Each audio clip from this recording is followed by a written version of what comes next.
Votre entreprise paye des licences de base de données Oracle et vous n'avez pas utilisé Apex? Si c'est le cas, cette présentation est pour vous. Bonjour, je m'appelle Mansour David Tokmachi, je suis architecte DBA, expert sur l'ERP e-business suite et expert sur Apex.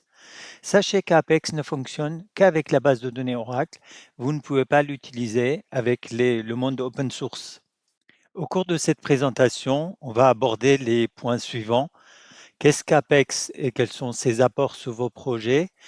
Comment commencer rapidement? Quels sont les cas d'usage pour commencer rapidement? Pourquoi Apex est low code?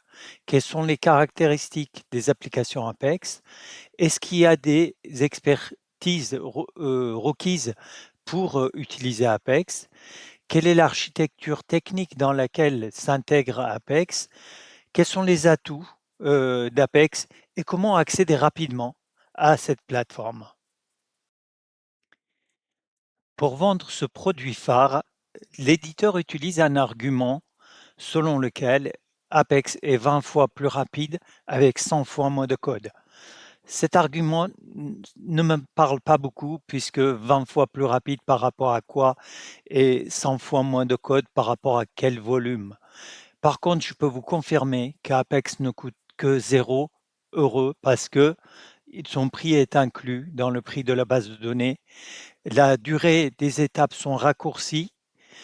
C'est une plateforme collaborative et tout le monde peut voir l'avancement du projet à tout moment.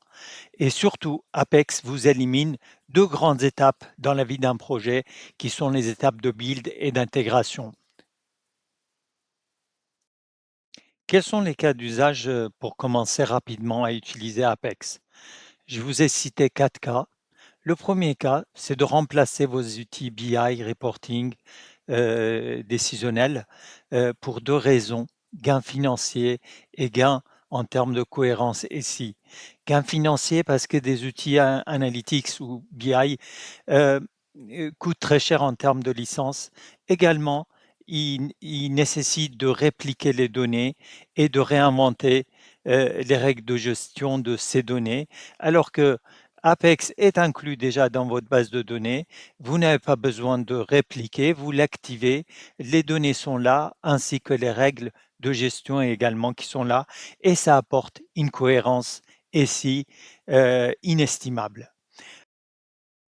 Le cas numéro 2 est beaucoup plus concret pour beaucoup de monde, puisqu'il s'agit de transformer vos tableurs Excel ou Google Sheet en une application Apex. Via cette plateforme, en quelques clics, Apex charge les données depuis vos tableurs, il crée les objets en termes de table pour vous et vous créez une application qui sont à la fois en lecture et en mise à jour, partageables pour tous les membres de vos projets. Le cas suivant est la situation où vous êtes en train de faire un POC ou une démo. Vous avez mis dans la shortlist de 3 produits du marché, vous ajoutez Apex et votre communauté de développeurs va l'adopter très, très rapidement et ils verront qu'il est très facile, d'utiliser Apex et surtout, il vous apporte un gain de temps énorme pour une application très moderne. Le quatrième et le dernier cas, c'est que vous êtes en train de concevoir une nouvelle application ou de remplacer une application existante. Par rapport aux 3 premiers cas, ce cas nécessite une étape de réflexion d'architecture globale pour une meilleure pérennité du projet. Avec Apex, vous pouvez traduire la lotisation du projet en termes de ressources utilisées, en termes de sécurité, en termes d'agilité, pour mieux répondre aux besoins de métier. Également, dans ce genre de projet, vous pouvez dès le départ définir les bonnes pratiques afin de faciliter la vie du run et de l'opérationnel. Dans cette page, nous allons voir pourquoi Apex est low code. Il est vendu en tant que tel, mais il défend bien, ses propriétés. Mais avant tout, Apex est organisé, une application Apex est un ensemble de pages et dans chaque page, on a des objets, soit une liste, un listing, de données, soit des graphiques, soit des calendriers ou bien de données spatiales. Mais à la base de chaque page, il y a une requête SQL. Donc, la colonne vertébrale d'une application Apex, c'est des queries SQL. Et à ce titre, on peut coder très, très rapidement parce que tous ces objets sont accessibles via un ou 2 clics. Vous n'avez qu'à écrire, la requête qui va avec. On peut fournir un travail de qualité parce qu'on peut faire un listing, à plat simple ou bien on peut faire un écran, avec drill down, mettre détail, intégrer, incorporer, tous les types de pages d'objets qu'on vient de citer, graphiques, spatiales, calendrier. On peut diminuer le coût de développement parce qu'on peut vraiment, aller très, très vite. Avec les requêtes SQL, cela nous permet vraiment de se focaliser sur le besoin métier et également, en termes de mise à jour et de correction, on a une agilité qui est incomparable par rapport à d'autres produits. Quelles sont les caractéristiques d'une application Apex? On peut dire qu'une application Apex est scalable, sécurisée, mobile, performante, déployable partout et moderne. Pourquoi tout ça? Parce qu'en fait, on vient de citer les paramétrages d'une base de données. Apex hérite de tout le paramétrage que vous avez configuré pour votre base de données. Si votre base de données est configurée en Real Application Cluster, en RAC, donc elle a une disponibilité inégalée. Si vous avez appliqué les pages de sécurité d'Oracle, ben, ça s'applique également à Apex. Le rendu d'affichage, d'une application Apex, est le même, sans transformation, pour l'ensemble des supports, que ça soit, smartphone, tablette, ou browser. La performance de la base de données s'applique à Apex et on a vu que, c'est une application avec énormément de modernité, par rapport aux objets, disponibles, dans la plateforme. Qui peut utiliser Apex ou bien à quel public il s'adresse? Comme vous voyez, la liste des prérequis est vide. Vous n'avez pas besoin d'être expert en CSS, en HTML, vous n'avez pas besoin de connaître les langages JavaScript, Perl, Python. Heu, Apex est disponible dans toutes les versions de base de données, depuis la version gratuite qui est Express Edition, en Standard Edition ou en Enterprise Edition. Également, dans le cloud, vous avez la possibilité de déployer juste un Apex en Autonomous, en mode serverless. Il n'y a pas de limitation en termes d'utilisateurs, de nombre de développeurs, dans Apex. Vous êtes lié au même contrat, que le contrat de la base de données. Également, si vous brassez énormément de données en lecture ou en mise à jour via Apex, il n'y a aucun impact financier. On a dit que Apex est disponible dans le cloud et en on-prem, ne demande aucune expertise en développement, bien que il faut s'y connaître en SQL, il faut être capable de connaître le modèle de données, faire une jointure. Mais bon, si vous avez, réussi à mettre en place des jointures, dans les, onglets Excel ou Google Sheet avec les croisées dynamiques et cetera, c'est que vous avez bien des notions, sur les données référentielles, sur, les clés uniques, sur les jointures et cetera. On peut très rapidement créer une application et le personnaliser. Le déploiement, on a dit, n'existe pas parce qu'elle est immédiatement, disponible. On peut également, fournir plein de services, qui sont autogérés et disponibles dans Apex, par exemple les API, les web services, les workflows. Quelle est l'architecture technique de déploiement d'Apex? Cette architecture est très simple parce que il s'agit de relier un browser, un listener et une base de données. Donc, Apex s'installe dans la base de données. Il y a un listener qu'on peut installer sur un frontal et puis un browser qui utilise le listener. Donc HTTPS entre browser et le listener et JDBC entre le listener et la base de données. En termes de cloisonnement réseau, votre base de données peut rester dans le back-end comme vous l'avez déjà fait vous pouvez placer le listener soit sur le serveur de base de données ou bien sur un frontal. C'est à vous de choisir. En termes de manipulation de fichiers, c'est très important. Dans Apex, on ne manipule jamais de fichiers. L'ensemble des métadatas de l'application sont enregistrés à l'intérieur de la base de données. Euh, Apex est accessible soit dans le cloud d'Oracle, OCI, soit dans les différentes clouds, GCP ou Azure ou Amazon. Également, on a cité que est également disponible en prem.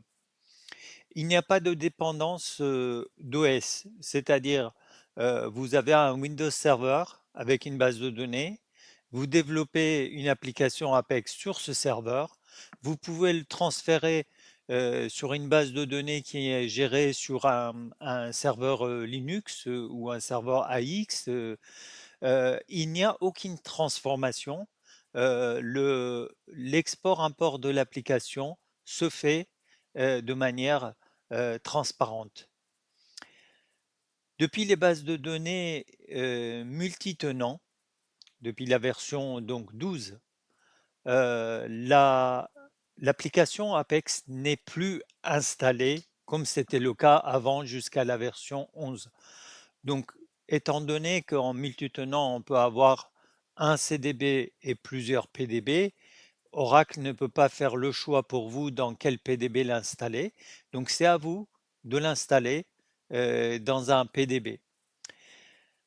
L'authentification dans Apex peut se faire soit via des comptes internes ou bien vous installez une couche SSO pour que les utilisateurs retrouvent leur compte comme ils le font déjà pour d'autres applications. La livraison des applications Apex d'un environnement à l'autre se fait par deux opérations.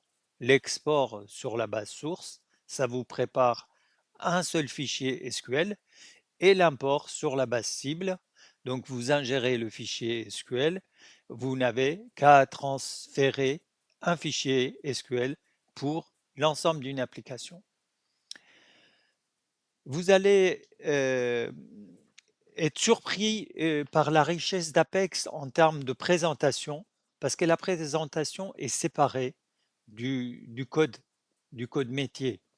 Et donc, très souvent, même l'utilisateur peut configurer ses préférences en termes de thème, de langue, de couleur, etc. On a dit également que les API sont déjà nativement intégrées dans Apex, que vous pouvez très facilement les exposer. En termes d'architecture dans la base de données, Apex se traduit déjà dans le binaire d'Oracle, dans Oracle Home, par un répertoire où l'ensemble des scripts sont déjà présents. Vous n'avez pas à aller les chercher. Ils sont fournis avec la base de données. Quand vous installez Apex dans la base, ça se traduit par l'arrivée de plusieurs schémas que je vous ai cités ici, dont un schéma Apex underscore une version est variable selon la version, alors que les autres schémas sont invariables. Pourquoi ça? Parce que cela permet à Apex de se mettre à jour beaucoup plus rapidement que la mise à jour de la base de données. Autrement dit, la base de données installé chez vous dans une version quelconque vous apporte la version d'Apex qui était disponible à la date du build de la version d'Oracle, mais étant donné que son cycle de vie est très très rapide, vous pouvez pour une version donnée, une version 12, une version 18, avoir plusieurs versions d'Apex. Et à tout moment, vous pouvez aller sur le site d'Oracle, télécharger l'ensemble des fichiers d'Apex. Ça s'installe avec la même méthode, avec le même document. D'ailleurs, l'installation se fait de manière suivante. Il y a un script qui supprime la version précédente, donc le schéma qui est versionné, et il installe le nouveau schéma et tout fonctionne normalement. L'ensemble des métadatas sont installés dans la base de données. Il est de même pour le listener. Le listener qui s'appelle ORDS, c'est un ensemble de fichiers que vous devez télécharger depuis le site Oracle. Il n'est pas fourni avec Oracle Home puisque c'est un composant ça peut être un composant d'un frontal en termes de serveur. Donc, le listener également installe deux schémas dans lesquels il stocke ses métadonnées et le tour est joué. Quels sont les atouts d'Apex? On peut citer plein de choses. Par exemple, l'interface utilisateur, c'est un dashboard qui arrive avec plein de richesses pour voir que font les autres collègues, pour voir la base de données, les objets dans la base de données, pour voir toute une galerie d'applications fournies par Oracle. Donc son interface, c'est très très riche et très complet. Euh, Quand on développe une application Apex, par défaut, il y a des filtres, c'est-à-dire sur chaque champ, sur chaque colonne d'une table, au niveau de votre requête, les filtres s'installent automatiquement. Vous n'avez pas besoin de surcoder votre application. Ils sont déjà présents et du coup, ça amène une ergonomie, un standard dans votre application. Vous pouvez utiliser la globalisation en termes de multilangue, c'est-à-dire vous développez une application en français, vous avez quelques utilisateurs italiens ou allemands ou espagnols, vous utilisez l'aspect globalisation pour faire la traduction automatiquement sans que vous ayez à modifier le contenu de la page. Vous pouvez monitorer les performances de vos pages ou de vos requêtes SQL, puisque chaque page étant un ensemble de requêtes SQL. Vous pouvez également incorporer des traces parce qu'il y a un outil de debug et de diagnostic qui est très cher aux développeurs. À tout moment, vous pouvez tout d'un coup activer le débugage et regarder la trace pour voir à quel moment l'anomalie en question se produit. C'est un produit qui est tout en un, l'interface utilisateur. Comme on a dit, il y a un object browser, un client SQL et plein d'autres outils de chargement. Par exemple, charger un tableur Excel ou Google Sheet, c'est des outils disponibles en termes de data, outils data. En termes de client SQL, vous n'avez pas besoin d'installer un SQL Developer, même si c'est gratuit. Le client SQL est déjà là, vous pouvez tester vos requêtes avant de les mettre dans vos pages. Object Browser, ça vous permet de voir l'ensemble des objets que vous avez utilisés dans la base de données, pas seulement les tables, les index, mais les triggers, les vues et tout ce que vous voulez. Et cette interface vous permet d'enrichir votre structure de données. On a cité également qu'il existe un ensemble de galeries d'applications rendues accessibles gratuitement par l'éditeur. Vous pouvez vous en inspirer. Il y a une application par thème. si vous voulez vous perfectionner dans la, vente du commerce en ligne ou dans la gestion des calendriers ou dans la gestion des workflows ou dans l'enchaînement des listes des valeurs et cetera. Pour tout type, de contexte, pour tout type, d'application, il y a dans la galerie une application, accessible gratuitement.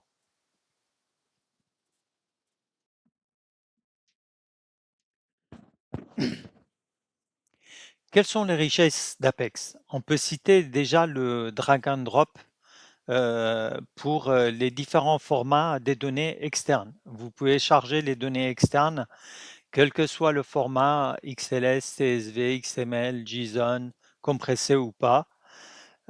Lorsque vous chargez des données externes, Apex vous propose, des tables d'accueil, selon l'entête de vos fichiers. Il vous propose également, une fois les données sont chargées, la création d'une application libre à vous de les utiliser pas ou pas. Cette application intègre, des pages de dashboard, des pages de visualisation des données, des pages de mise à jour des données et avec, des graphiques également selon, les données détectées. La création, des IHM, vous permet d'apporter une ergonomie et un standard à vos applications parce que dans chacun de ces pages, vous avez les objets, soit des rapports, soit des graphiques, soit des agendas, avec les contrôles de validation, à mettre en place. L'utilisateur final, quelle que soit la page d'une application Apex, a le moyen de télécharger les données que vous lui mettez à disposition selon le format qu'il souhaite, sans que cela vous coûte une ligne de code en plus. Pour ceux qui sont curieux, Apex, c'est l'évolution d'un outil client-serveur qui s'appelait Forms. L'Apex est basé sur du SQL et du PLSQL et également l'interface vous permet de réutiliser le code en procédure stockée. C'est ce qu'on a dit, c'est le cas. Le quatrième cas d'une nouvelle application, ça vous permet initialement au départ du projet de définir, de segmenter l'architecture de votre projet et la réutilisation du code. Également, vous pouvez développer des workflows avec des étapes d'approbation, avec tout un ensemble de services préconfigurés. Dans ces dernières pages, on va aborder les différentes méthodes pour accéder rapidement et gratuitement à Apex. Le premier cas, c'est l'installation d'une base de données, Express Edition qui est, gratuite. Dans Oracle Home Apex, vous avez déjà les scripts. Vous installez et configurez le listener ORDS en téléchargeant, sur le site d'Oracle, un package et vous accédez à votre Apex. C'est, également mon cas, c'est le cas. La démonstration que je suis en train de vous faire, utilise, une, base de données Express Edition et un Apex et le tout, gratuitement, légalement, heu tant que vous ne faites pas, d'application à des fins commerciaux, vous pouvez utiliser, ce genre de configuration. La deuxième méthode pour utiliser gratuitement, Apex, consiste à souscrire, faire une souscription sur le cloud, d'OCI pour avoir un tenant. Qui dit tenant dit crédit. Par contre, le crédit que vous êtes obligé, d'approvisionner, pour votre tenant ne sera pas consommé dans le cadre de Always Free Apex Service. Ensuite, une fois que votre souscription est faite, vous utilisez, la console de CI. Avec quelques clics, vous déployez un Apex en Autonomous, vous lancez Apex et vous accédez, à la mire d'accueil. À la première connexion, il n'existe pas de workspace ni utilisateur. Vous êtes obligé de créer les 2. Une fois que workspace et utilisateur est créé, votre Apex est opérationnel entièrement. Attention, cette option est limitée dans le temps. C'est gratuit, mais c'est limité dans le temps. Il faut voir, les termes d'usage parce que ça évolue, assez rapidement.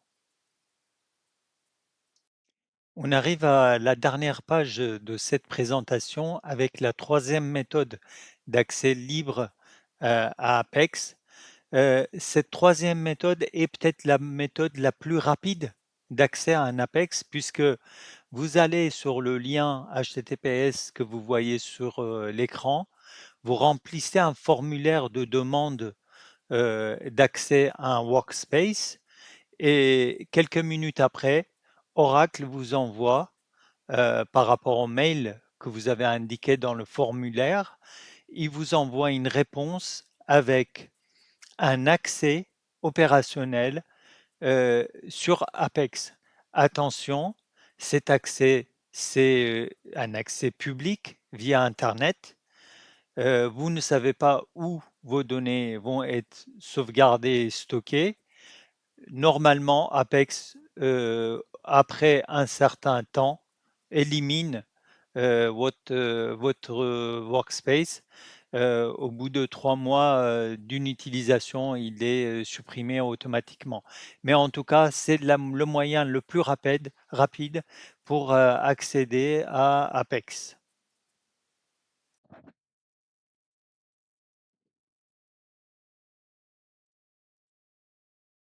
Cette présentation est terminée. Merci de votre attention.